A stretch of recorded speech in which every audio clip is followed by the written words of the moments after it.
আমাদের এসএসসি পরীক্ষা অনুষ্ঠিত হতে যাচ্ছে। সো এই মুহূর্তে অনেকেই আমাকে জিজ্ঞেস করছো যে শুধু এসএসসি পড়াশোনা করব নাকি সাথে অ্যাডমিশনের কম্বিনেশন করব। আমার সাজেশন হচ্ছে এই মুহূর্তে সম্পূর্ণভাবে তুমি এসএসসি পরীক্ষার জন্যই প্রস্তুতি নাও।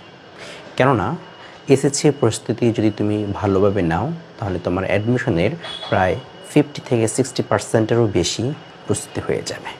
তাহলে দেখা যাক আমরা বিস্তারিত দেখে নিই। যদি আমরা ইংলিশের প্রস্তুতি নেই, ইংলিশের যদি প্রস্তুতি নেই, ইংলিশের মধ্যে যে সকল টপিকগুলো রয়েছে, ইংলিশ ফার্স্ট পেপার থেকে এবং সেকেন্ড পেপার থেকে আমাদের যে টপিকগুলো রয়েছে সেখান থেকে কিন্তু অ্যাডমিশন টেস্টে আসে। যেমন এই বছর ঢাকা বিশ্ববিদ্যালয়ের ইংলিশ ফার্স্ট পেপার বই থেকে, অর্থাৎ খ ইউনিটে ইংলিশ ফার্স্ট পেপার বই থেকে এমসিকিউ এসেছে 7টা এবং এখান থেকে হচ্ছে রিটেন এসেছে 15 মার্কস। তারপরে যে সেকেন্ড পেপারে যদি আমরা টপিকগুলোর কথা যদি দেখি, অধিকাংশ টপিকগুলোই হচ্ছে সেকেন্ড পেপারের টপিকগুলো হচ্ছে এসএসসি বেসড। তাহলে ইংলিশ সেকেন্ড পেপার এবং ফার্স্ট পেপারের যে লেসনগুলো রয়েছে ফার্স্ট পেপারের সেগুলো এবং ইংলিশ দ্বিতীয় পত্রের যে টপিকগুলো রয়েছে সেগুলো খুব ভালোভাবে তুমি যদি গুছিয়ে প্রস্তুতি নাও তাহলে কিন্তু তোমার অ্যাডমিশনের প্রস্তুতিটা অনেকাংশে হয়ে যাবে। ধরো তুমি এই মুহূর্তে এসে ফার্স্ট পেপার বইয়ের প্রত্যেকটা লেসন তুমি পড়বা না, তুমি হচ্ছে এই মুহূর্তে এসে হয়তো 20-35টা লেসনের মধ্যে তুমি 20টা লেসন পড়বা।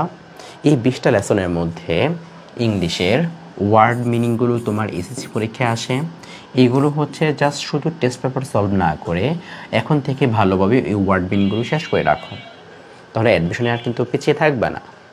2 নম্বর, অ্যাডমিশন টেস্টে ইংলিশ দ্বিতীয় পত্রের অ্যাপ্রোপ্রিয়েট প্রিপোজিশন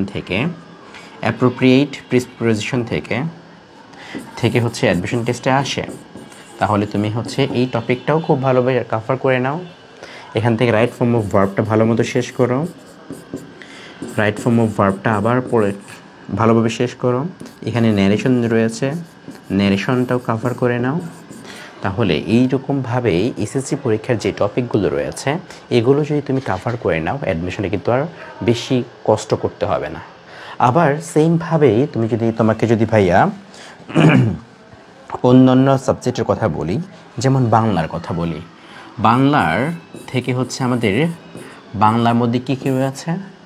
গদ্য, পদ্য, নাটক, উপন্যাস। গদ্য, পদ্য, নাটক, উপন্যাস ফার্স্ট পেপারের মধ্যে, আবার দ্বিতীয় পত্রের মধ্যে আরও কিছু টপিক রয়েছে। এই মুখস্থ অংশের সাথে তুমি যদি বাংলার গদ্য, পদ্য, নাটক, উপন্যাসগুলো শুধু এসএসসি পরীক্ষায় শুধু ভালো করার জন্য নয়, সাথে তুমি প্রত্যেকটা লাইন ধরে ধরে বুঝে বুঝে যদি শেষ করো তাহলে তোমার জন্য গোছানো একটা প্রস্তুতি হয়ে যাবে। এখন এসে হচ্ছে আইসিটি যদি বলি, আইসিটির মধ্যে ঢাকা বিশ্ববিদ্যালয়ের সি ইউনিটে হচ্ছে আমাদের এমসিকিউ আসবে 12, এই ইউনিটে এমসিকিউ আসবে 15, রিটেন হচ্ছে 10, এখানে রিটেন হচ্ছে 10।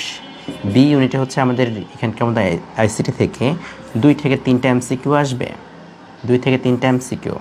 জিএসটিতে আমাদের 3 থেকে 4টা এমসিকিউ কমপক্ষে আসবে এবং অন্যান্য বিশ্ববিদ্যালয়ে আইসিটি থেকে আমাদের কিছু প্রশ্ন এসে থাকে। তো এই জন্য তোমরা যদি আইসিটিটার টপিকটাও ভালোভাবে শেষ করো দেখা যাবে এইগুলোই আবার অ্যাডমিশন টেস্টে আসবে। সেমভাবে তোমার গ্রুপের যে সাবজেক্টগুলো রয়েছে, ইকোনমিক্সের কথা বলো, ধরো ইকোনমিক্সের কথা যদি আমি একটু শেয়ার করি। ইকোনমিক্স দেখো, ইকোনমিক্স যে সাবজেক্টটা রয়েছে, এই ইকোনমিক্সের সাবজেক্ট থেকে আমাদের অ্যাডমিশন টেস্টে বি ইউনিটে ঢাকা বিশ্ববিদ্যালয়ের বি ইউনিটে 2 থেকে 3টা এমসিকিউ আসে প্রায়। দেন হচ্ছে আমাদের এখান থেকে রয়েছে হচ্ছে সি ইউনিটে, এখানে সি ইউনিটে হচ্ছে এমসিকিউ হচ্ছে 24 মার্কস, এই ইউনিটে এমসিকিউ হচ্ছে 15 মার্কস, রিটেন এখানে 10, এখানে হচ্ছে 10। তাহলে লক্ষ্য করো, তাহলে তুমি এইগুলো আসে, এগুলো সবগুলো কিন্তু তোমার এসএসসির পড়া থেকেই আসে।